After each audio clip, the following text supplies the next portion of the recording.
Ripley. Right here. We're clean. Let us in. What happened to Kane? Something has attached itself to him. We have to get him to the infirmary right away. What kind of thing? I need a clear definition. An organism. Open the hatch. Wait a minute. If we let it in, the ship could be infected. You know the quarantine procedure. 24 hours for decontamination. He could die in 24 hours. Open the hatch. Listen to me. If we break quarantine, we could all die. Look, could you open the goddamn hatch? We have to get him inside. No. I can't do that, and if you were in my position, you'd do the same. Ripley, this is an order. Open that hatch right now. Do you hear me? Yes. Ripley, this is an order. You hear me? Yes. I read you. The answer is negative. Just listen to Ripley. Bilbo Baggins is a jerk. This whole series is just a matter of listening to Ripley. Yeah, it is. Every time, right? Pretty much, yeah. She's the one that knows what's going on. I haven't seen Alien in a very long time, so it was really fun to watch it again. It holds up, I think. But we'll jump right into that because that's the topic I think is the most interesting, watching it again. And there's always been a long debate. I've always understood why between Alien and Aliens. And one's the more fun action movie. I get it. James Cameron magic when he was at his peak. I get it. I just don't think it's close. And part of that reasoning is it's the Exorcist thing, where we watch The Exorcist and all the technology is so outdated that it's crazy to look at. And Alien is a 70s movie just set in space. Aliens is trying that faux futuristic military tech, and it's like, that stuff looks dated now. And the stuff that was dated now looks amazing. Yeah, I'll agree because it works. The setting, it's a space transport ship. It's not meant to be pretty. It's a junker. Well, not even just that. It's like the computer technology and everything is so low tech. It's incredible. And when you get to the high tech version of Aliens, I'm like, I'm sorry, that stuff just doesn't hold up as well. Yeah, I'll give it that. But there's not a ton in Aliens. There's still a lot of practical effects and a lot of sets that make it. I love Aliens. Make it fun. I know it's see. You don't compare them. It's like two different movies. It's people do compare them. I don't think the you thing can. That people do all the time. I don't think you can. It's just a continuation of the franchise. It's different settings, like different interpretations of it. I guess ways of showing them. I appreciate that they made a completely different version of the story, but it's ripe for comparison. And I think the original. This is all part of your ranking thing, where everything has to be ranked. It doesn't have to be. They're both cool in their own right, and they exist awesomely independent. What kind of mood are you in? A slow-moving, scary movie? Yes. With an alien? Okay. Or maybe you want, hey, I want to go see a bunch of aliens get blown up. No, sometimes. No, I've ranked them. This is you make me sad. One of the greatest movies I've ever made. It's incredible. It struck me watching it this time how it did. It did. What'd you say? I said, God damn it. You did your Bilbo Baggins joke and he just reached his hand out and punched you? Yes. It was terrible. Also, the Doctor Who is in this. The War Doctor. Yes, he is. I kept thinking it was the other John Hurt. So I was very confused. The John Hurt that's William Hurt? Oh, yeah, that one. That John Hurt. I kept thinking it was him. This cast is fucking incredible. Who was the not kick-ass Ripley girl who kept screaming all the time? Victoria Cartwright. Last seen before this in the remake of Invasion of the Body Snatchers the year before. Oh, okay. Great movie. I didn't see that. This was her peak. You got those two movies back to back. That's a hell of a year. I guess so. No, but Yaphet Kotto's in this movie. Tom Skerritt's in this movie. Harry Dean Stanton's in this movie. This movie's incredible. Oh, that was Harry Dean Stanton. It was, except he didn't look quite 90 yet, as he would from 80 till the rest of his career. No, that's true. This is the last time you got a somewhat, you could believe at one point he was young-looking Harry Dean Stanton. Fun time. Yeah, but John Hurt, Sigourney Weaver, this cast is unbelievable. But also, I wrote this down because we've talked before about how 80s are the coolest names for movie characters. But I was wrong. It was 1979. Because why? What do we got? Every one of these names is pretty great. I know sometimes it's just taking a person's last name, but it's inherently cool. Dallas, Tom Skerritt. Kane, the War Doctor, John Hurt. Lambert, Veronica Cartwright. Parker, Yaphet Kotto.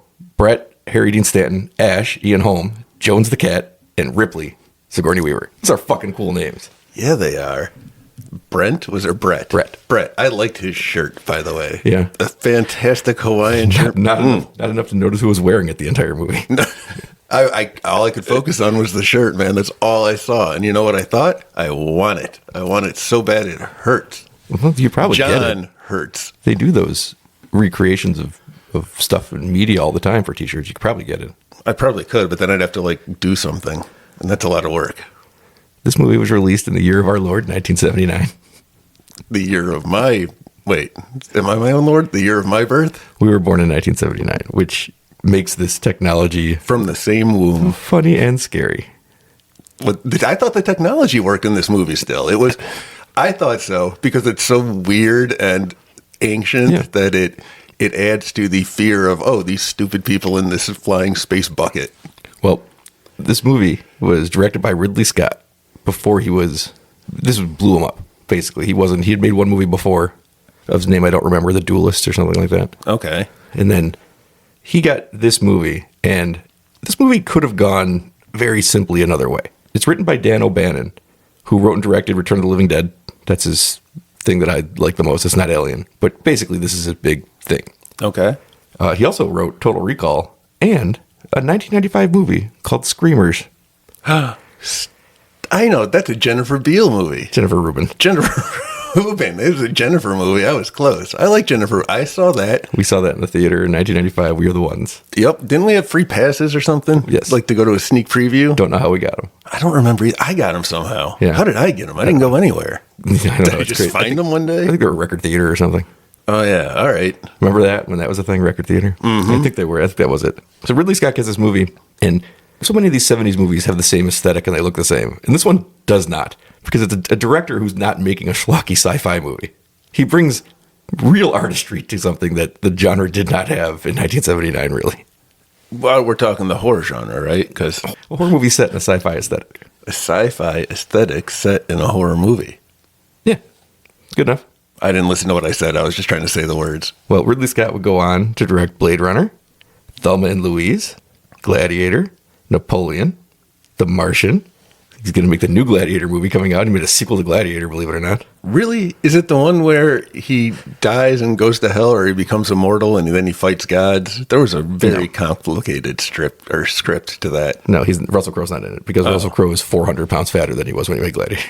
That would make him terrifying as an unstoppable killing machine. And then 33 years later, he made Prometheus. He returned to the Alien franchise. And then 5 years after that, he made Alien Covenant. 2 forgettable movies, except the fact that they're so bad. Prometheus is so bad that you can't forget it. I've never seen either movie, but I might have seen the first one, but I don't remember it. So Prometheus is everything that made Alien great, and then the guy that made Alien comes back, and you're excited about it because it's 33 years, and then you find out he didn't understand Alien.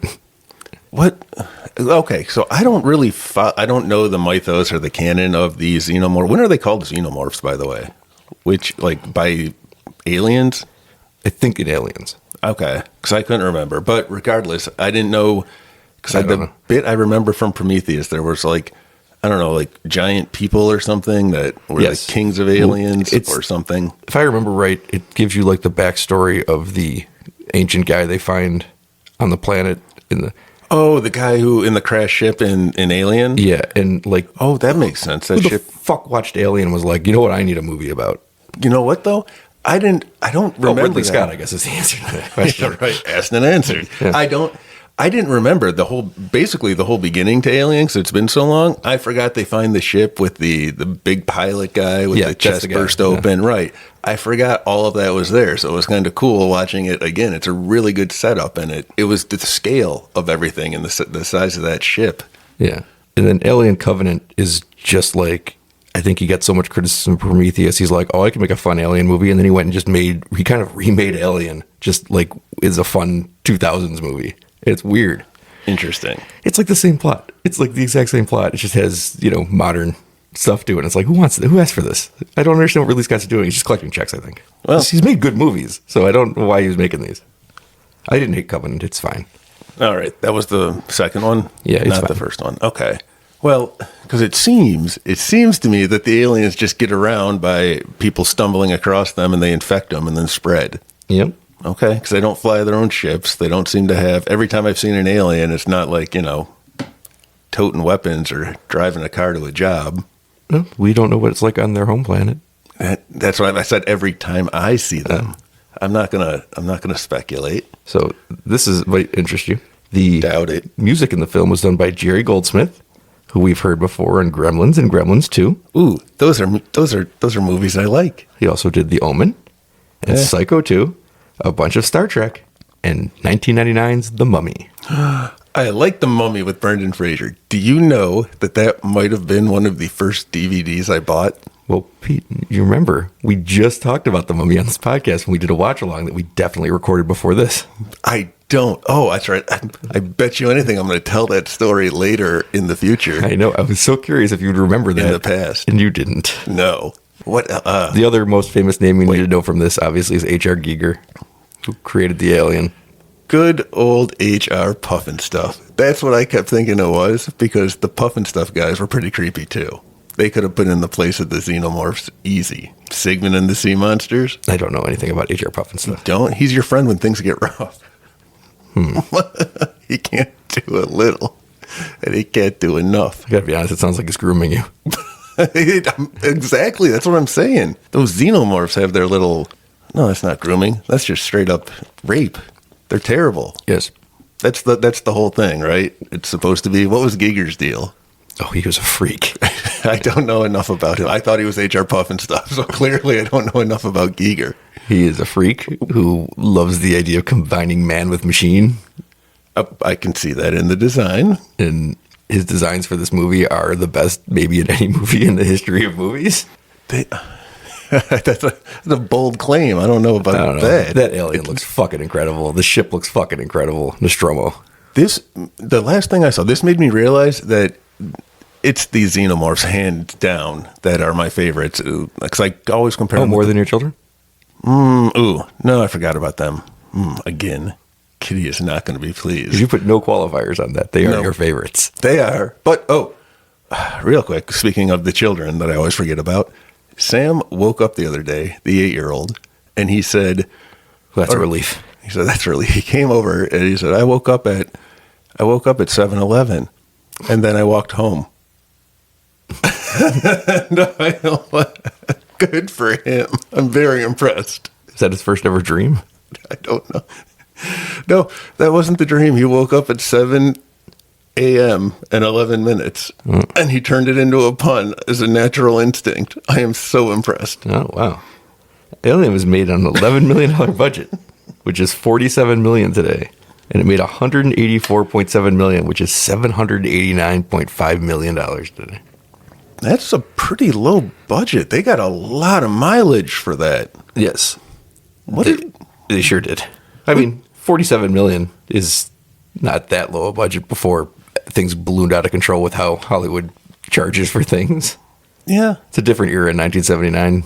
Yeah, but I see how much they spend now with all the CGI, and we just watched something, I feel like, that we talked about that, or the practical effects. Godzilla -1. Yes, there we go. Godzilla, it always holds up better. But they found an actual Godzilla to rampage the cities. That's not fair. But they found time travel technology and a Godzilla. That's cheaper than having to digitally recreate a Godzilla. Yeah, I know, and that's what I'm saying. I don't know why people don't do it more. You know what's weird about that movie though? The boat captain guy. The boat captain guy. The guy who had the young guy that was looking up to him, and he's like, don't come to this war. This is not your war. That guy. Remember that guy? Oh, I was thinking about Alien. Like, what? No, do you remember boat? Yeah. Godzilla -1? Yes. All CGI. Really? Yeah. That was where all their money went. He wasn't there. See, that's how you do it. You blend it in. That's why they won the Academy Award. People didn't know that. They were like, yeah, it's a good-looking Godzilla. He's like, would you believe this man didn't exist? I heard that was true about 3 of the 4 hobbits in The Lord of the Rings. They were all CGI. Oh, is that right? Mm-hmm. He blends. You see, that's the trick. You got to blend them in together, like with practical effects. I think the ratio is clearly 1 to 3. You can have 3 CGI for every 1 normal. I'm not surprised people haven't noticed that, though, because everyone's always staring at the screen for 4 hours pretending they like it.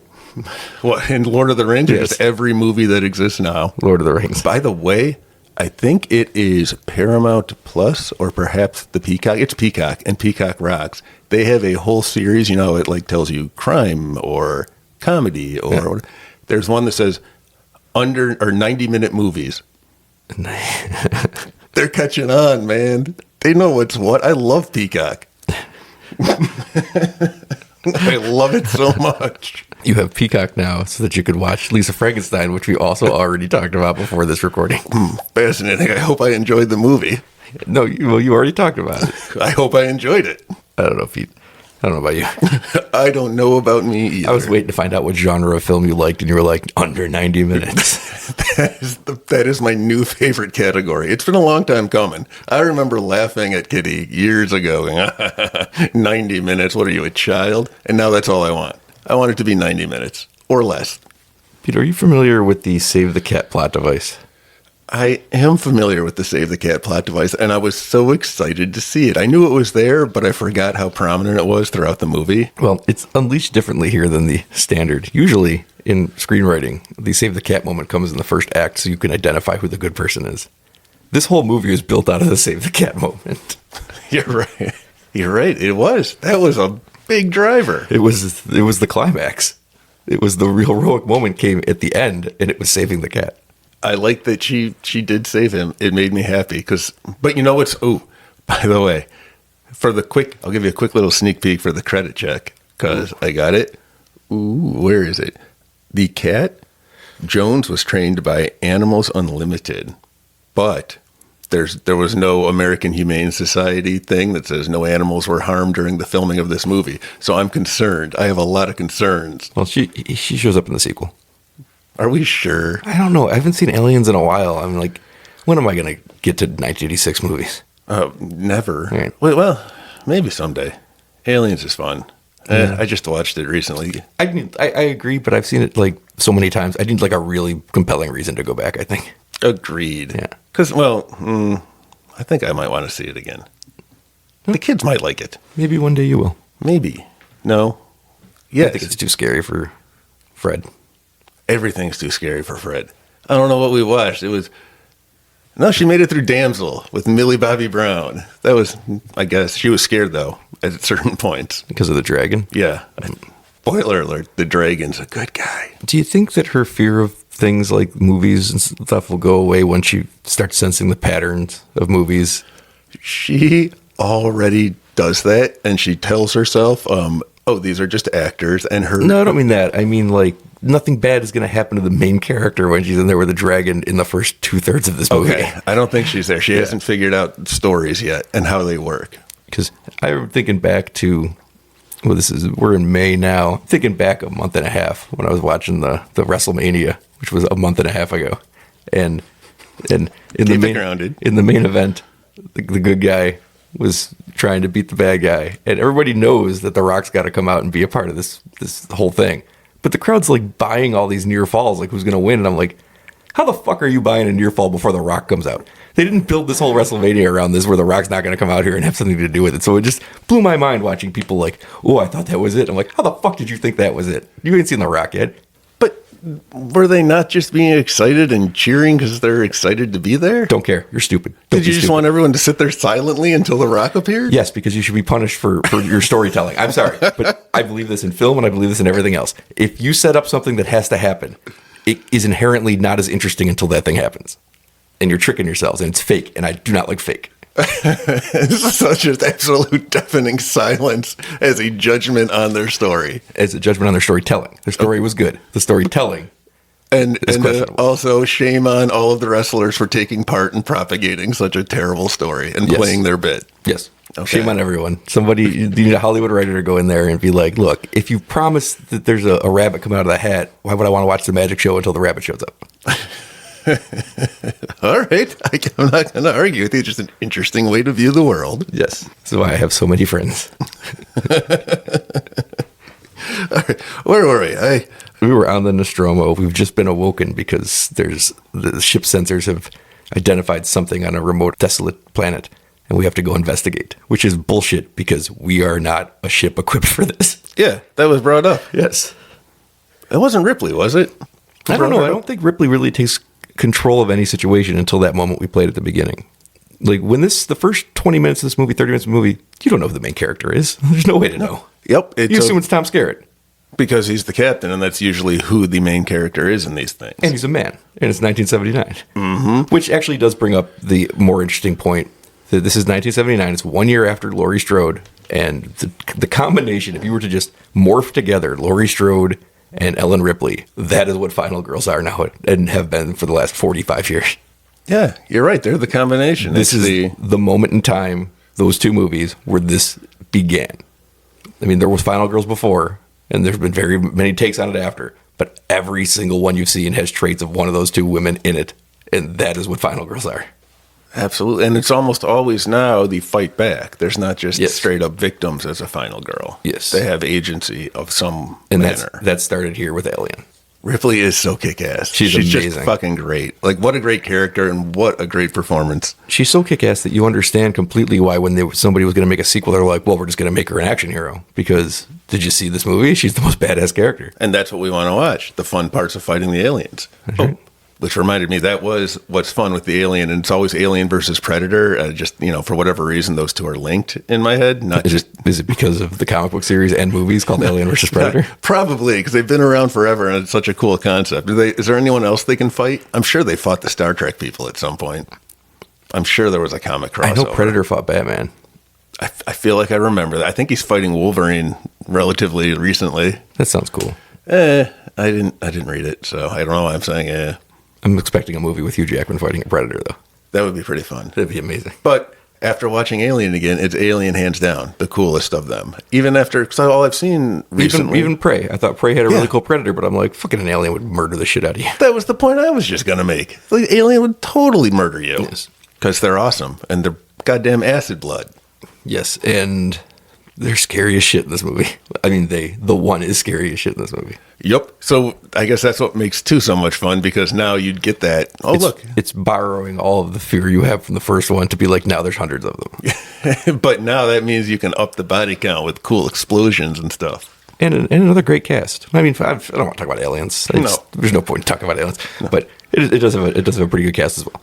I do want to say, I didn't realize how many strobes were in this movie. The entire final fight is strobe lights. Mm-hmm. And so I'm glad I was not watching it with my wife with a seizure disorder. Two unrelated things. Yes. 2 unrelated things. 2 unrelated thoughts you just had. Yes. You notice all the strobe light? Glad my wife wasn't there. But yeah, it was just, oof. I noticed that a lot in movies now, because horror tends to have that. And man, that'd be terrible if you can't watch the very end of that movie, because it's true. You'd miss everything. The movie has one of the scariest moments of all time in it, in Dallas in the Vents. It's perfect. Where you're seeing the little blip on the computer and you don't know where it's coming from. And then he turns and then the thing's just... The tension is just ratcheting you up. It's incredible. It's incredible. I agree. There were a lot of good tension moments, though. Oh, yeah. It's like a perfect movie. Pretty much every kill. Each individual kill is just this long, drawn-out moment. I love how the alien can just look like... without even trying to. It's not camouflaging itself, but it looks like so many parts of a machine. So its tail looks like the chains hanging down, and its bulkhead looks like a bulkhead. And it's like you can't tell it's in the thing when it reaches out to Ripley at the end, and then it moves, and you're like, oh, that's part of the fucking engine. Every time it uncoils from wherever it's been. I guess it is trying to camouflage itself since it keeps putting itself in position to look like those things. Yeah, you know what? I thought it was just kind of hanging out, but I guess it was. I wonder. See, that makes me wonder how they evolved, because I'm interesting like that. What kind of animal would evolve to look like machines? The moment that I love the most in this entire movie, though, and there's so many iconic, cool moments that we'll get to. The moment I love most is when she kicks it out the airlock, and then it reaches out its hands and it stops itself, because the thing is an alien creature, and in that moment, it cannot look more human. Oh yeah, I guess so. I didn't care. I don't care either. It's just always kind of like a good. It's perfect because it's peaking the movie right at the time where you're rooting for her to get out, and I get a good chuckle out of it every time that it's like, whoa, oh no. But I also love that they put in there. It doesn't just get sucked out; she gets to blast it. I love that. Yep. And then thing's gonna get back on the ship again before she hits the thrusters to incinerate it, which was cool. It was cool, but the thing's gonna get back on again. It's pretty good. It was like a Terminator in space. Yeah, that unstoppable killing machine. Yeah. That just keeps on coming. And it's perfectly adapts to every scenario it's in. But I also love that we get to see the whole life cycle of the thing. When it's in the pod, it is such an awesomely, it's still so realistic and visceral, and it's gross. You can tell that it's something living, and the texture is not cool. I mean, that's the thing I love most about it, though, is that from the opening of the pod, which is an amazing moment, with a little, you can almost smell the steam coming out of the thing. Yep. You go from that to the facehugger part, to the chest burster scene, to finding out the acid blood. It's like this thing is, you get to see it, the whole life cycle of this thing, and it's amazing. And it just gets deadlier with each iteration of it. The scene where they're tracking through the ship to find out how far the acid's going is incredible. Yep. Because Tom Skerritt gets it right at the beginning. He's like, it's going to eat through the hull. And you're like, what? How many layers are you going through? You're like, oh, shit, this thing's real bad. It almost made it. Oh, that was the trivia I know. I know 2 trivia about this movie. Okay. 2 bits and bobs. 2 pieces of trivia. What are they? I used to know, but I wasted it all saying those words. The chest burster scene. That was the trivia I know. The chest burster? No one knew it was going to happen at the table. I think that John Hurt knew. Nope, not even John Hurt knew. William Hurt knew. Oh. They told him, and he was like, all right, that sounds great. So John Hurt was surprised. They told him just lay down. So he did. And then those reactions, all real. And that was my trivia bit number 1. He recreated it in Spaceballs. That's John Hurt in Spaceballs, too. You sure that one's not William Hurt? Yes. Okay. I just got to say, between Giger and Dan O'Bannon and most of this cast and William Hurt, I have done a remarkable job not pointing out how many people have died. And Jerry Goldsmith. No, you son of a bitch. I have been on my best behavior not pointing out all of the deaths in this movie. You like to point out, just, I don't know, why, to bring me down or just some sort of, I don't know, some sort of timekeeping for yourself. But it seems like William Hurt was a bastard because, he died and there was like, nobody said anything about like, oh, the great William Hurt. Like, no, everybody hated him, which I heard he was a dick. William Hurt in real life is dead? Yes. And I heard he was a dick in real life. And then when he died, like, you can kind of tell. Like, nobody said shit. Like, remember when Lance Reddick died and, like, everyone who ever worked with him was like... Lance Reddick is dead? It's like he's the nicest man in the whole world and we love him so much. And that's how William Hurt died not long after. And they were just like, eh. I didn't know William Hurt was dead. Yeah. What about John Hurt? Is he still alive? Dead. So William Hurt was a dick, and John Hurt is also... Who was not a dick, apparently. That's good. But he passed away, and Yaphet Kotto's passed away, and Harry Dean Stanton's passed away. Is Sigourney Weaver still alive? I got bad news about Jones the Cat, if you want. Oh, no! If you want some Jones the Cat news. Well, again, I didn't see that Humane Society. I'm not sure that he survived the filming. There must be a bunch of orange cats. And Ian Holm passed away as well. Really? Yes. Oh, yeah, I saw that. He gave away the ring to Frodo, and then he just, I assume, aged up and died. I don't know. I fell asleep 7 times trying to watch that movie. I've seen them all. I remember almost nothing, and I read the books, too. And, J.R. Tolkien also did. I knew that. Well, there you go. All right. See, I knew something. And Sauron's dead. Sauron. Oh, Christopher Lee? Sure. I think that's right. If you'd like. No. He had death metal albums. I am stunned into silence, which isn't great for a podcast, but here I sit. Wish I had a clip that I could play because he had death metal albums. There's a death metal Christmas album. He was playing them into his 90s. Wow. Wasn't he also a spy who killed people and such? I think he was. And he was in Gremlins 2. Famously in Gremlins 2. Famously. Yes. I think that's the role he should be remembered for. It's what I remember him for. I think Dracula's what he's remembered for, but not by me. No, it's this one. I had nowhere to go. Oh, I don't know. It seemed like you were going to say something. I did. I was sitting there going like, I was thinking about my credit check. So we're waiting for, why don't you get your credit check because we're waiting for our phone call from our 4N correspondent. He's going to be joining us. It's been so long and I'm so excited. Did I connect my phone to what? The Bluetooth. Yeah, it's connected. Okay. All right. See? I know tech. It does it automatically. That's how I know how to do it. All right.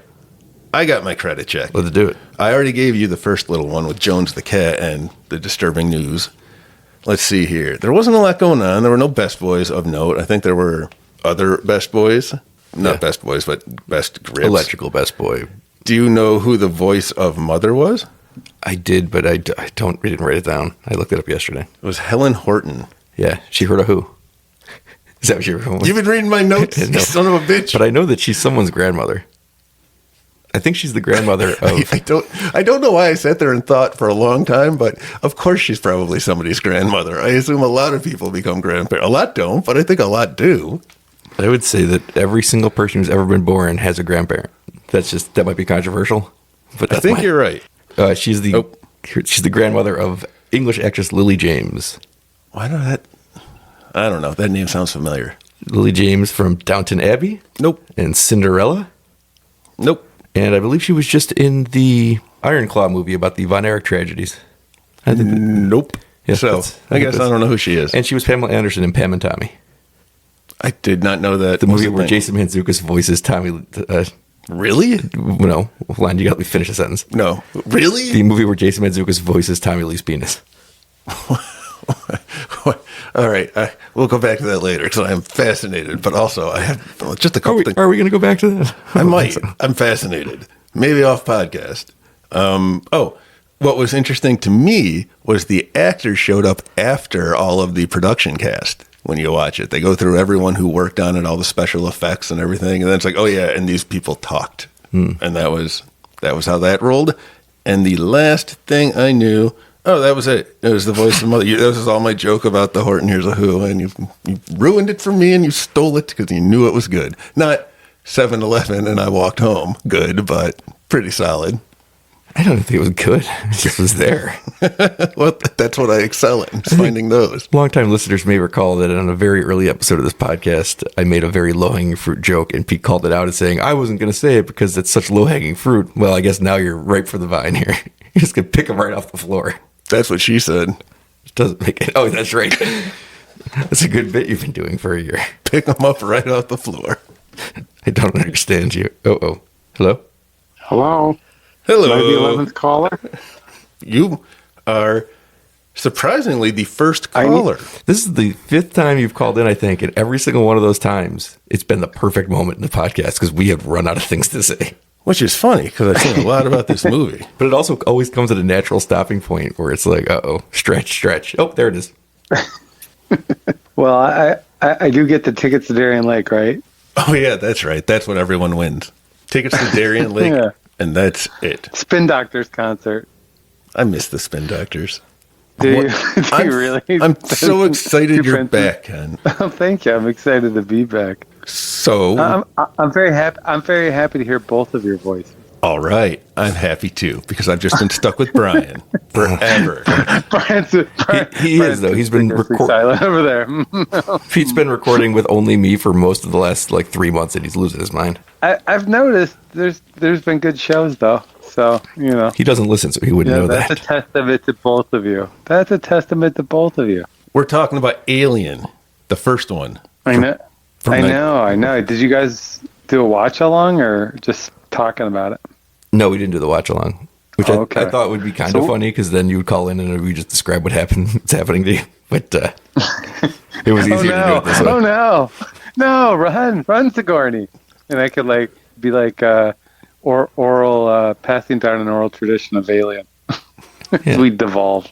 It's a good idea. It's like Grendel. Speaking of Grendel comes up on this podcast one more time. Nice. I didn't know he came up the first time. I remember it. You remember everything. Of course it was you, Pete. It was Who you. the hell would bring up Grendel other than yourself? You, just now. I was here for it.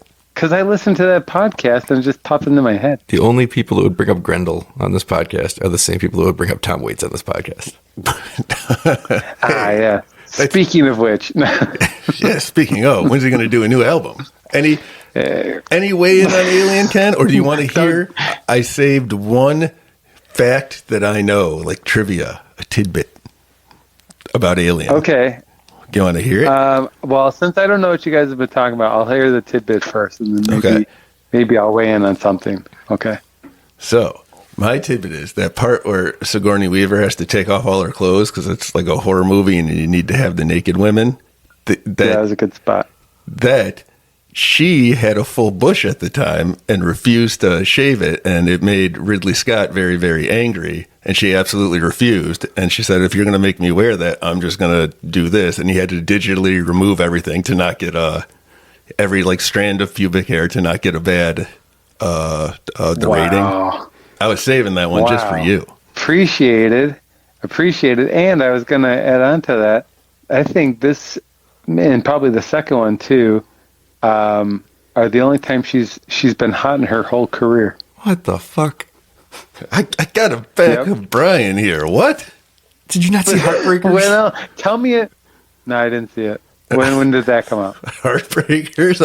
I want to say the early aughts. What is that? That's kind of like a jawbreaker. It's her and her daughter, Jennifer Love Hewitt, and they run scams on rich men, and Gene Hackman is there, and Ray Liotta, and Jason Lee. Oh, Ray Liotta was there. I forgot. So she's tell you like what happened to Ray Liotta. She is a hot MILF in that movie. And, I mean, she was hot and... Too tall. Too tall. She's a beautiful woman. She's beautiful in Dave. She's beautiful in Gorillas in the Mist, where she has sex with that monkey, I believe. I've never seen it. Listen. I don't think these are real movies. Some of them are. I think they all were. Is she not good looking in Ghostbusters? Why am I losing my mind here? Well, I mean, not that good looking. She was competing against the Stay Puft Marshmallow Man. We got to have her on so she can look through pictures of Ken and tell us when he was good looking. I'll say this. When she was talking about Zool and she turned into the really the demonic, then that was kind of hot. That was pretty hot. Yeah, I'll take that. Okay, I'll give you that. Right. She'll be happy to. But other than that, she's got her bad moments. I'll say she's 50-50. I'll give you 50. Galaxy Quest? Oh my gosh, she's good in every movie she's in too. Why are you just making up random titles? We've discovered immediately that the problem isn't that she's not hot; it's that you've seen 2 movies that she's in, and she's hot in both of them. No, I saw other stuff. I was just like, they should have got someone shorter. She's too statuesque. Yeah, you know what people hate most is tall, beautiful women. That's what they hate. They're like, oh, not my type. Not my thing. Not my thing. How tall would she be if she was in Taiwan? Would she be like a Godzilla hitting the shores? Dude, it would be ridiculous. I would feel unnatural standing next to her. It wouldn't go over well for her. How tall is Sigourney Weaver? I didn't notice. Is she like 7 feet tall or something? And I just don't pay attention because that happens. She's big. She's taller than Bill Murray. No, she's only 6 feet tall. Nothing against the middle. She's 6 feet tall. Yeah, that's not that tall. Oh yeah, for a lady, that's not that tall at all. Is it? like an NWA. It's not freakish tall. An WNBA power forward tall, or at least a small forward. I'm already flashing forward to writing the description for this episode, and one of the questions is going to be: is Sigourney Weaver too tall?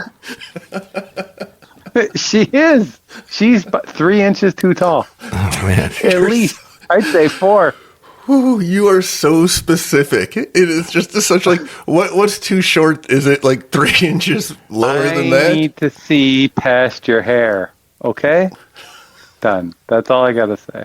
See past your hair. I can't be tiptoeing, looking past your curls. We're being a bit disrespectful. I don't think people at home could know that Ken's only 3'6".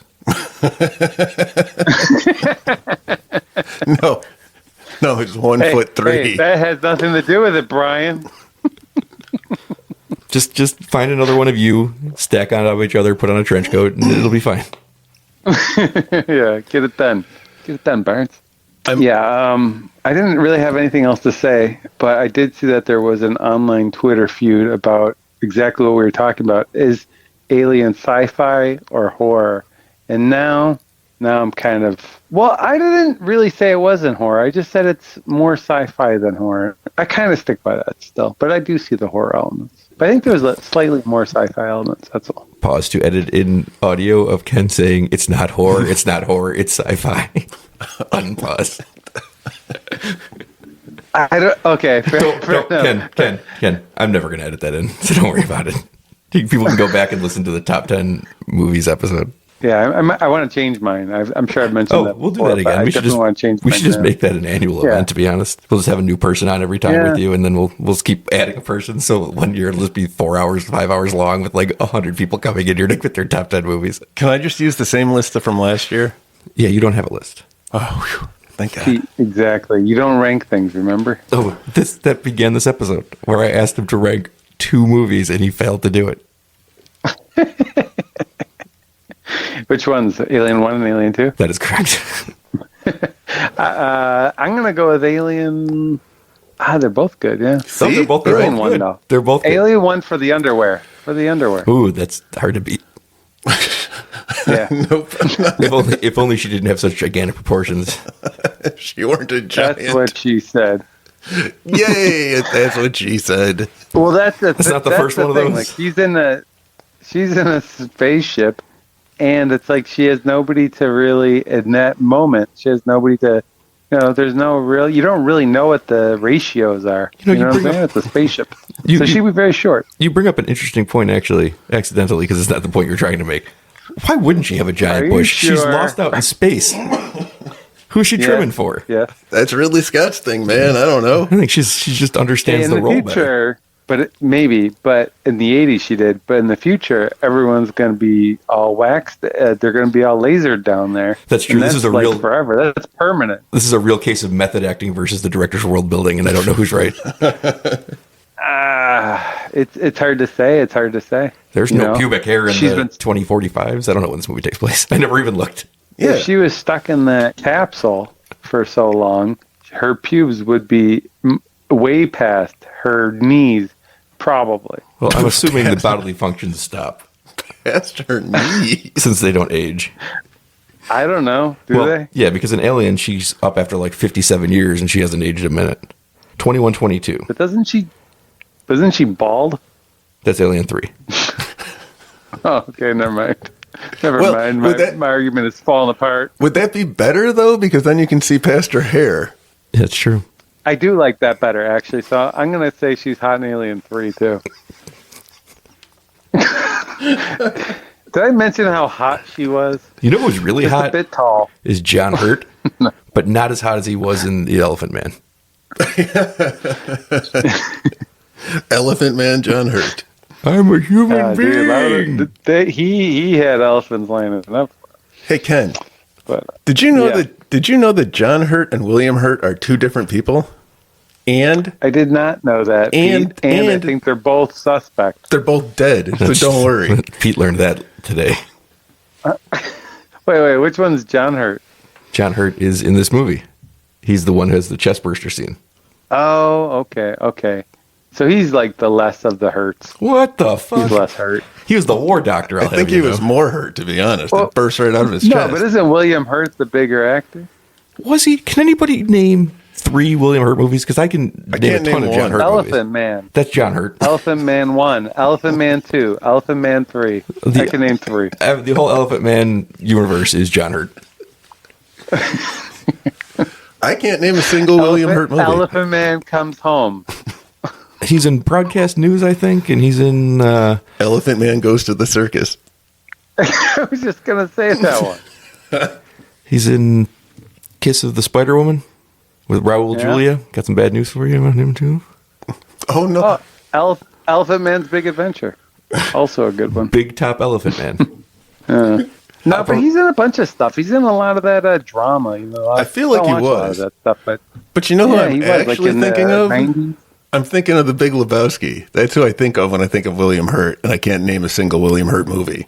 He's not in The Big Lebowski. No, Jeff Bridges is. That's correct. And I think of The Fisher King, and I'm like, nope, that's Jeff Bridges. I think of, We got another Kim Coates situation going on here. I think we might. Fisher King. Fisher King. Yeah. Oh, yeah, that was a good one. I never saw it. Was that He Robin did it. Williams? Yes. I only saw part of it. That seemed pretty good. Oh, I'm excited you're back, Ken, too, because you know what? It means I can do the Yes, Cage what? quiz hot shot. I can't do them Oh, with just nice. Brian, so I got a fresh Cage quiz hot shot coming for you. And I have a personal update. Nic Okay. Cage update. Oh boy! All right, I'm going to give you guys the test first. Here's All right, what this wait, is. before you go on, there's 2 things I'm going to need.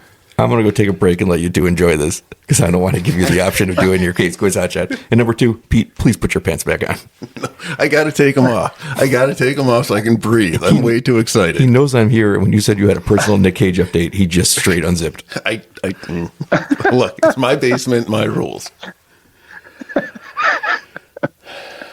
Well, that seems to be the case. I'm ready. Cage I'm ready quiz for all of it. Cage quiz hot shot. Nicolas Cage is an Yeah. Elvis Presley fan. Big fan. Yeah, he married his daughter. Yup. Can you guys tell me or guess what his 5 favorite Elvis songs are? I can't name 5 Elvis Yeah. songs. All right. So here, I made rules for this game. I just put how many Okay. can you guess? 3 guesses each. You just each get 3 guesses. Take one of you go first, then the other one go. I don't know how this is going to work. Suspicious Minds.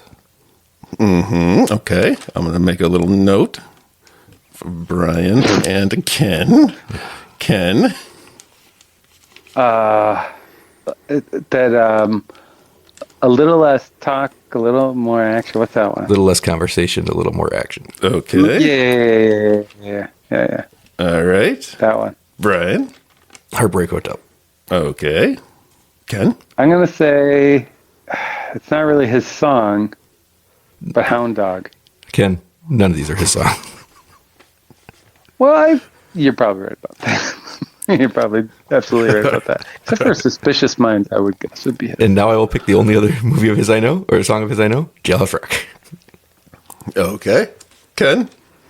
Yeah, we're out. I don't want to say unless he's on the computer. The one about the child in the ghetto, whatever song that is. In the ghetto? I'm sure that's not his favorite. Well. In the ghetto. Okay. I can go with that. Here we go. This is all going to be 5 songs we've never heard of. It is Bridge Over Troubled Water is his first favorite. That's not his either. Always on My Mind. That's a good one. That's Kenny Rogers too. Bossa Nova Baby. Bossa Nova Baby. Suspicious Minds. Got one. A point for Brian. Oh, you bastard. And I get Hound Dog. In the Ghetto. Oh, shit. A we point tied. for Ken. In the Ghetto. Tie. A last second tie. The first and last ones were right. Wow. Game, set, match. In the It's a Ghetto. tie. Suspicious three Minds of had to those be on there. are- That's like his are- song, right? What was that's that? like when you think of Elvis, that's like the one, right? You think of Suspicious Minds. I think a little less conversation. Really? Maybe Jailhouse Rock. Yeah. Jailhouse Rock, yeah. I would go Jailhouse Rock, but not maybe a favorite of somebody's, you know. All right. But Cool. very famous. Well, good work, guys. You're both winners today. Before we bother talking to Ken about the actual point of the episode, Ken, did you have any comments on the Godzilla X Kong of the New Empire you wanted to share for your foreign report? I unfortunately, yeah, you know, I yawned 6 times during the climax scenes of it. A 6 yawner? It was a 6 yawn. It was actually 5.5. I couldn't get the last one out. I was so tired. Too tired I didn't to yawn. hate it.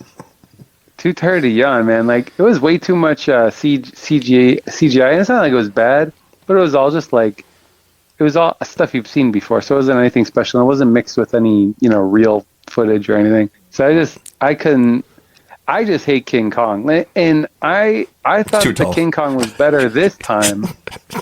And I don't like when nobody talks in the movie, man. He's way too tall, and he doesn't talk.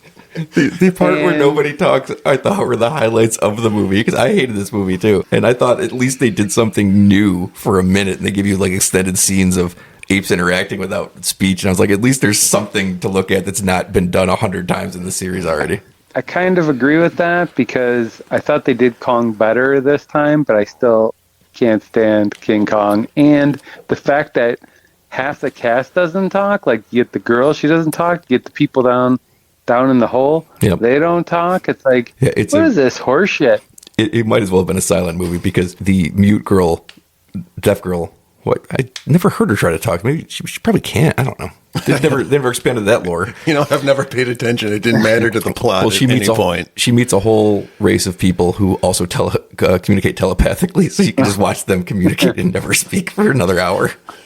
And then the one lady just, you know, tells you the entire like lore and the plot, like camera, you know, face the camera. I think my takeaway from the movie is that if Mothra didn't return, because I love Mothra, there was nothing here for me. Because I love Godzilla. I've staked my claim on that. This is not a Godzilla movie. This is a goddamn embarrassment to Godzilla. Yeah, and they should never put his name first on any of these movies. But it should be like, yeah, I know, I get it. And here's the worst thing. And as bad as that movie was, the worst thing over here is that no country outside of Japan, from what I can tell, maybe Korea, and I doubt that, is showing or has shown Godzilla -1. Yeah. And the whole reasoning is the World War II aspect, which is horseshit because it's after World War II. And not only that, I think the reason why I wasn't in the U.S. that long is because I actually know the answer to this. Basically, Hollywood was it? I thought it got pulled pretty quick. I couldn't find it anywhere. I actually know why. There's actually this is the honest to God truth. There is a rule that 2 Godzilla movies, one from Toho and one from Legendary, cannot be released the same calendar year, which is why Godzilla -1 snuck into theaters in December, and it was out of theaters in early February, even though it was still making money, because they didn't want it to run into the hype for Godzilla X Kong, which, by the way, made a ton of money. Now, Toho isn't angry about this because they take a big chunk of the Godzilla X Kong money, too. So they've double dipped in the last little while, so they've had a really good 6 months. But that's why. And they got the Academy Award for special effects, right? Yes, they did. It's the first Godzilla movie ever nominated, and then it won. Did he accept his Oscar? They brought little Godzillas up on stage with them. Ken would have loved them. They were tiny. Well, that does sound pretty cool. But that's an actual thing. Like, whenever Legendary has a Godzilla movie coming out, there will be no Toho movie released in the United States that same year. And they had to quickly put Godzilla -1. It came out in Japan in the fall. And then usually it's a longer wait before they put it in America. But their options were either get it in there in December or wait until 2025. So here's my question. Why is it not coming out in Taiwan or even Thailand? Because I'm going to Thailand in August. And it's not going to come out there. I'm not sure because even the World War II stuff that they talk about, it's anti-Japan. It's not anti-anyone else. It's only anti their own government. They don't even take a shot at the U.S. They refuse to in these movies, it is what it is. But they won't even take a shot at the United States who dropped the bomb. They take shots at their own government. Well, yeah. I mean, there's a whole other side to that story. But I mean, like with the war. But I got a feeling it has to do with China's influence in the movie market in general, in Taiwan, for example, and in other Southeast Asian countries where they're just like, or maybe it's the same deal as the U.S. where it's just like we're not going to have two Godzillas at the same time. It's just gonna, it's gonna show badly on the Legendary one. That's actually, that could be why, because I'm sure that who does Legendary get wrecked. I'm sure get wrecked. I'm sure that they have their movie out over there, right? Yeah, because you've seen it. So there probably is a rule like you're not putting Godzilla -1 out. We're going to make all the money because we're the big blockbuster that spent $200 million making this movie. You spent 15 or 12. But it's an infinitely better movie. It'll come out eventually. Everything does. Yeah, you might have just got caught on the wrong side of that, where we got it first because they had to get it out before this movie came out, and then you got Godzilla X Kong, and it's like too late. You got to wait. Yeah, but we just got it too. That's the thing. I mean, we just got it. They could have had it out. I was expecting that for it to be out in December, actually, I think. But anyways, my question to you, Ken, is what is this Nicolas Cage update that you have? He's been losing his mind over there. I've been sitting here listening. I like Godzilla as much as the next person. Don't get me wrong. Godzilla's awesome. I'll talk about Godzilla all day. I got a Godzilla. There's Godzilla looking at us, a little Godzilla toy staring at me right now. But what is up with Nicolas Cage? I don't know what he's talking about. I got a couple things. As you know, I went to Hollywood, USA by airplane. Ooh. And on the plane, they had movies. Ooh. And one of the movies I saw was Pig, which I know you haven't seen. I haven't seen Pig yet. How was it? Okay, let me just say this. It was pretty good. The movie itself was pretty good, but it definitely was one of Nic Cage's best performances, making it just unreal. Okay, so, you got to be careful. The plot itself was pretty good. Ken, you got to be careful. You have to remember, because you've listened to this podcast. To Pete, pretty good is a rave. No, okay. It was a good movie. It was a really good movie, but it wasn't like one of his top movies by any stretch. But it was definitely one of his best performances. He carried that movie like to the next level. It was just insane. All right, but let me ask you the next most important question. How long is the movie? Yeah. It's not that long. I would say it's under 2 hours. Ooh, I'd say it's like 140. That's acceptable. I'll take that. Oh, yeah. Very simple plot. They steal a little bit from Fight Club, if you'll believe that. But I think the menu steals from Pig a little bit later. So it's interesting. Yeah, it's interesting. And I mean, I'm just not gonna. I don't think I can really describe the performance because it's just it's a juggernaut. Nicolas Cage. Nic Cage, he lists it as one of his favorite performances. Like in the top 3 is his performance in Pig. It absolutely is. It's fucking genius. I went to Hollywood, and in Hollywood, I saw where Nic Cage put his hands.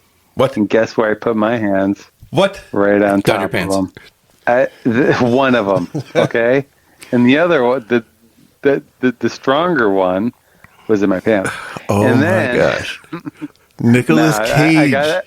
His hands and your hands. Chinese. Did you feel his power? Yeah, man. Where is that located compared to? I almost started on fire. I bet. Was amazing. Where is that? Because it's like a sidewalk piece, right? It's like a. Yeah, it's the Man's Chinese Theater. They got the cement. They have like all.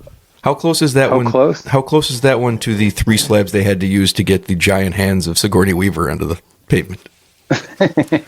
She's not there.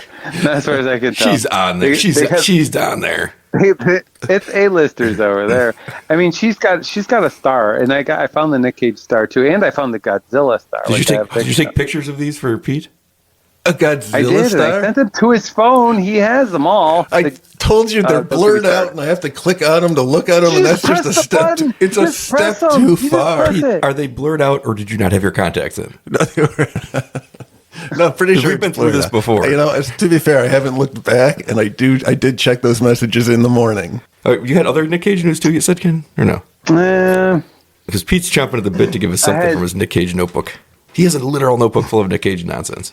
These are just the knick-knack facts. He's lost it twice. I know, maybe more. Oh, he's followed the saga. Ken, because I found this. Oh, I do have a plane update. On the way back, I decided to watch one of my favorite movies, Lord of the Rings. Now, that was exciting as well. That also came up. You don't listen to this podcast when it's recording. We also brought up Lord of the Rings. There's been more than one Lord of the Rings joke already today. You're calling back things that you weren't here for. That's incredible. Well, He's got spies it's everywhere. true. What about Lord of the Rings? I really enjoyed it. I really enjoyed it. Which one did you watch? The Fellowship of the Ring, The Two Towers, or The Return of the King? I watched the first one, The Fellowship. I've seen them all, and I do love them all. And I saw them all in the theater, and I watched it again. And I had other choices, not better choices. I had good choices. I was like, you know what? I'm going to go down memory lane here. Did you know Good times. that Bilbo Baggins in that movie plays an android in Alien, which is the topic of today's episode? I'm going to bring it around an hour in. Well, I didn't know that, but it makes sense. Yep. That's all I'm going to say. All right, but no, wait. What? Speaking of the robots, what was up with, why did they sweat milk or whatever the hell was happening? I don't remember. Because it looked cool. Because of what? Because it looks cool. Yeah, but that's how you tell a robot. Okay. That's right. And there's a hidden robot in all the Alien movies, right? I don't know if they're hidden. It's a pretty famous robot in the second one, too. They knew he was a robot to begin with? Yes. Because they used the fact that the first robot went rogue on them. I don't think it went rogue. It followed its bad orders instead of from helping its bad company. That's the company's in control. The company's the bad guy in Aliens, right? Or an alien. I can't deny. Yes, the company's evil, and Paul Reiser is the face of the company in the second one, and he's evil. And they give them a bishop, the robot, because you kind of expect it to go evil too, and it is the hero at the end. All right. That last Alien was horrible, huh? Which was the last one?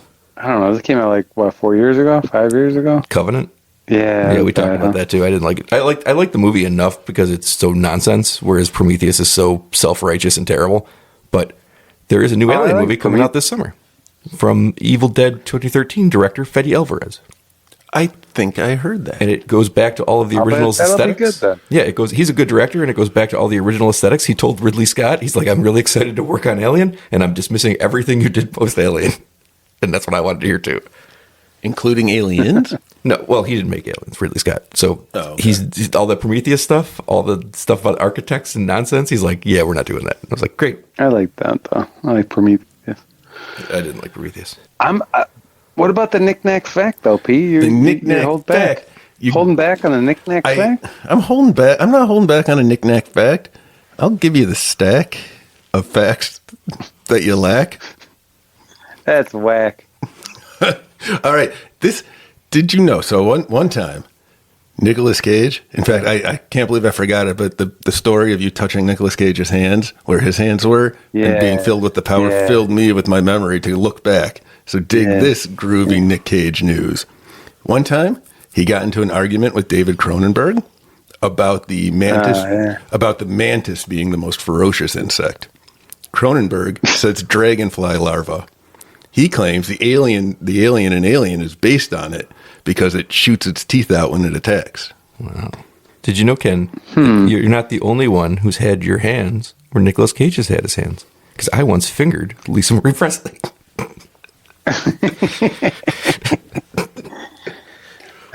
All right. Me too. I guess I remain. Before Nicolas Cage. See, this is the thing. Pete loves to have a third person on. because then he doesn't have to just pay attention and carry so much of the show. But whenever there's two of you and you can talk, I'm going to come up with something horrible and I'm going to say it because I have time to think about it. And I'm over here formulating fingering Lisa Marie Presley jokes. Oh, no. Well, I want to get back to the insect argument because I think that's just H.R. Geiger's drawings and not based on any sort of insect larva. I think that's just from the mind of H.R. Geiger, who did all the alien designs. Hey, do you think H.R. Geiger and H.R. Puffin stuff are equally creepy? Who's H.R. Puffin stuff? Nobody remembers H.R. Puffin stuff? Nobody knows who H.R. Puffin stuff is. I think I it's know a the figment of name, your but I don't know what it is. It was one of those Sid and Marty Krofft shows from back in ancient times. Like Sigmund and the Sea Monsters and H.R. Puffin stuff. I can't remember the other one. About? What channels did you get over there in the North Town? Is this one of those scenarios where my parents made their own show to put on for me? To be fair, it is true. Where I grew up, at least, and I guess you were in Ohio, so it's not true for you. We got a lot of Canadian stations on before cable, where we watched things that nobody else saw in this country because we were just watching nonsense Canadian shows. Kids in the Hall. That was awesome. I agree. There's CBC. They came back and they have like a new one, relatively new, a few years ago. I don't remember where it was or what streaming service had it, but it exists and it's out there. It's out there. And one of the guys is on Superstore. That's right. Mark McKinney, I think. Mark McKinney. Yeah, I'm crushing your head, that guy. Yeah, the crushing your head guy. Yes, I remember. All right. Where were we? I don't know. Knick-knack facts. We were eventually going to ask Ken about Alien, but we never got around to it. I'll talk about aliens.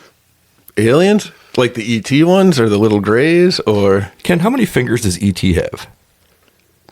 E.T. has 3 fingers. God, that's right. Damn it. You got it right.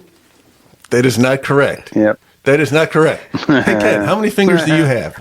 I've seen E.T. about 15 times, and I don't know why. And my mother kept driving me to the movie theater to make sure I saw it again. I'm going to write a book about this. No idea. No other movie. It matches up with my history, too. My mother ever taken me to the movie theater that many times to see it again. It matches up with my history, too. It was insane. I'm going to write a book about this because I think E.T. in the early to mid 80s was used as a way to abuse your children. Were you just abandoned? Brainwashed us. They would drop me places and be like, "Here, watch E.T." And I'm like, "I don't even like E.T." And I would make this clear, but they're like, "Watch E.T." Too. I liked E.T., but I didn't like it that much. After the third time, I was good. I swear to God, I'm not kidding. I went 10 times because it was up at the Palace. All right, so 10 of these 13 times were your fault. It was, I went to the second theater a million freaking times, and I saw E.T. at least 10 times. I mean, I'm not exaggerating. I saw it that many times, and I will never watch that movie since. I don't know. I think it's like some sort of, brainwashing, mind control kind of. I think so too. I don't know. Interestingly, none of that happened to me. I didn't watch E.T. Ohio, I didn't get dropped off, but you're in a different zone. Here's what's weird. You have to watch H.R. Puffin stuff, man. Here's what's weird. I once went to Universal Studios. And I don't care about E.T. I saw it once or twice. They made me get on a bike with E.T. in the little basket, and I had to pedal it with the moon behind me to show you what happened. What? You got off, and they said, "What's your favorite movie?" And then you said E.T. And he said, "No, you don't have to lie. You can tell whatever you want." And he's like, "But I said it anyway because I thought that's what they wanted to hear." And then I couldn't think of another movie, so I said it again because you've told this story before. You know what the part is I didn't tell you? You had no pants on. And they made me say it. They forced me. I kept that part secret because I had an NDA, but I'm free now. I'm off the leash. Tell all the secrets. You know the E.T. video game, what happened to that, right? Yeah. It all got like dumped in a landfill or something and never sold? In Mexico, yeah. They dug a big hole in Mexico. These are the unsold versions, unsold copies. Yeah, which is like all of them. Nobody has that. Why? Was it cheaper to just dump them than to sell them? That makes it was garbage. Like, and I think the people who owned the rights to ET were very unhappy with it and didn't want it out with the name on it and all that because it was such a bad game. It was. They only gave him very little time to make it. The guy had to sit there and he tried to make it in almost no time, an impossible task. Yeah, probably. No, there's a whole documentary. Yeah, exactly. Oh, really? Okay. Yeah. Like when you watch the documentary, it becomes clear that the fact that the game's playable at all is an unbelievable achievement by the guy who made the game because he had no time to do it. his greatest achievement is now in a landfill in Mexico. I don't know how many people could have gotten a thing I can up and relate. running in the amount of time he had. All right. I don't know. You still haven't told us about aliens. I've heard about a bunch of different aliens, which is what I like. But all right. What do you got, Ken? Well, I did. Yeah, the thing I like the most about No, Alien not the thing. is the Alien. Ben Grimm? I like him too. He's my favorite Fantastic Four member. We can't talk about the thing because I famously never seen it. Exactly, and neither will I. What? We'll let Pete hang on this one. What? What I liked about Aliens was the alien itself. Obviously, like that's the real star, and Just the right height. Oh, perfect. Could see right over that. Right over that. Looks like a dragonfly. But not really. Designed perfectly. I mean, just the H.R. Geiger using his drawings. That is terrifying. So I'll give that horror. I mean, that is horror right there. That is horror. Oof, glad we've settled this debate after 45 years. But I'll say this though: the thing that makes me think it's more sci-fi or even adventure. Well, two things. Number one, I'm not scared during the movie. Is it intense? Yes. Do I find it pretty gross when that pops out of the chest? Yes. But I'm not scared of it because I kind of know. You know what I mean? It's like there's none of that. That's the thing with horror that I really think separates it a little bit. It's like if I were to put horror first, I'm going to put sci-fi first, then horror. Because I just don't get that lurking menace, that sort of like, what's going to happen next? I know what's going to happen next. It's been played out throughout the entire movie, which is great. It's a great movie. It's very intense. But it's kind of more like, I don't want to say action, but it's kind of more just a tense thriller to me. Sci-fi thriller and horror. But yeah, that's why I would say it's not really that much horror for me. Because I'm not scared of it. I don't know. I guess that's what I have. That's what I got on Alien. All right. Brian is just staring. It's one of the greatest horror movies of all time. you might have broken his brain. I'll say it's one of the greatest sci-fi horror movies of all time. Well, that's sci-fi first, but not really denigrating the horror part. I just don't feel the horror. Like Jaws. Jaws is scary because Jaws. Well, I can tell you between the two. That thing's gonna... I can tell you between the two which one is universally considered horror and which one is not. So you might be surprised by this answer. Jaws is universally a horror. No. What? No. If you go to IMDb right now, all right, on Jaws, it will not say that. It will not give you horror. Did you know if you go to O'Reilly.com right now and type in like... But you disagree with that too. Yeah, it's 100% a horror movie, but it's not... I understand why people don't make it one more than I understand why you could be like, I don't think it's horror for Alien. What is it? What is it, a romantic comedy? What is it? Yeah. Come on. Yeah, it's a story between Quint and a shark. Love story. I feel like there was a triangle involved, and because we're missing a backstory of how they got to where they are. They're so antagonistic. No, he told that story. It ate his friend, and he fell in love with it. See, I missed that, though. That's a prequel waiting to happen. I know they've done a bunch of other ones, but have they ever done a prequel to Jaws? They've never done a Quint prequel, and I want a Quint prequel. Young Quint? I don't care if it's the USS Indianapolis story or if it's just like him on a boat singing she shanties to himself. I want it. That way? I want it that way. Do you want me to tell you why? It's nothing but a heartbreak? I forgot where I was going to go with this. This is nothing but a mistake. That's a lot of lyrics. I'm surprised we were all able to pull from whatever that boy band was from back in the day. You know what's funny is that I don't know. I didn't pull one, and I'm proud of myself. Do you know the name of the band? Is it Backstreet Boys? Sure. I think it's the other one. Which is the other one? Didn't Sync. Oh, yeah. They were there, too. No, I think it is Backstreet Boys. I don't know. They're the same band. 98 Degrees. It's 10 guys where one of them became famous, and I'm not going to bother to remember who the rest of you are. Joey Fatone? Yes. Yeah. That's the one. That's the guy who became famous. By Big Fat Greek Weddings, Joey Fatone. Pete's favorite. Obviously. Yeah. I should have edited this on the fingering Alien, joke. It's a sci-fi. I liken it to, what is that one with Sam Neill? Oh, I got one more thing on that. Sorry. So let me ask you this, Brian. if you're thinking it's pure horror, which is fine. But what about Godzilla? I mean, doesn't Godzilla kind of fall under sort of a sci-fi?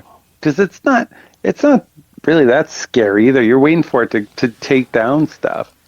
You know? I call that one a monster movie because Godzilla is a monster. It's a creature but is that feature. Horror? Is that horror? I think monsters fall into the category. It's the same thing. You blend everything. That's what horror is so fun with. It can really blend into any other genre. You can have like a horror romance, a horror comedy, and all that. And horror sci-fi is fun. It's I'm trying to think the one with Sam Neill. Was it Event Horizon? To me, Event Horizon. what a movie is classified as, first and foremost, is based on the plot and not the setting. This is a sci-fi setting, and the plot is that an alien creature is going to murder you.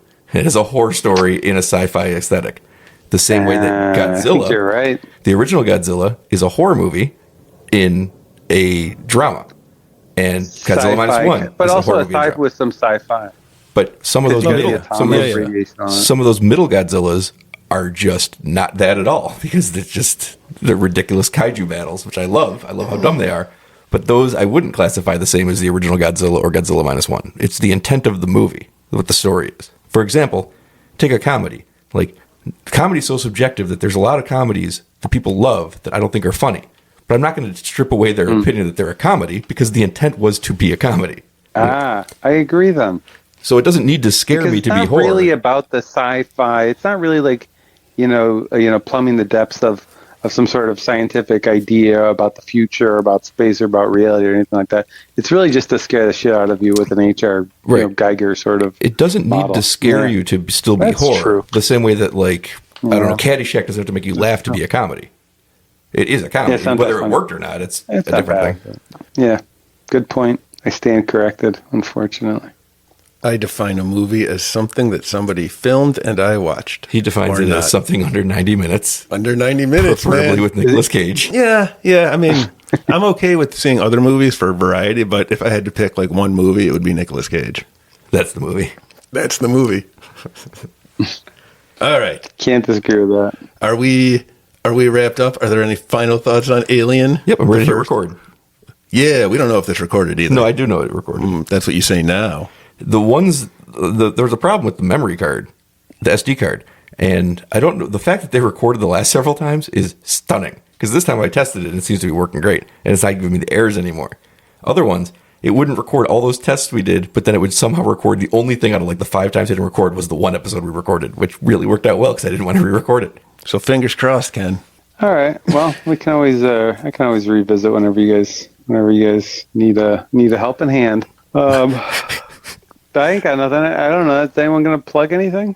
No. I don't have anything going. Oh, I plug Hollywood USA, where you can learn all about where and the size and shape of Nicolas Cage's hands. That's pretty cool. Pete just bought a ticket.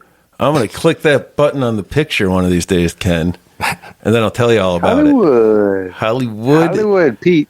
Yeah. Hollywood Pete. Yeah, Pete? I plug going to Chinese Man's Theater and stroking Nicolas Cage's palm imprints. That's what I plug. How busy of a street is that?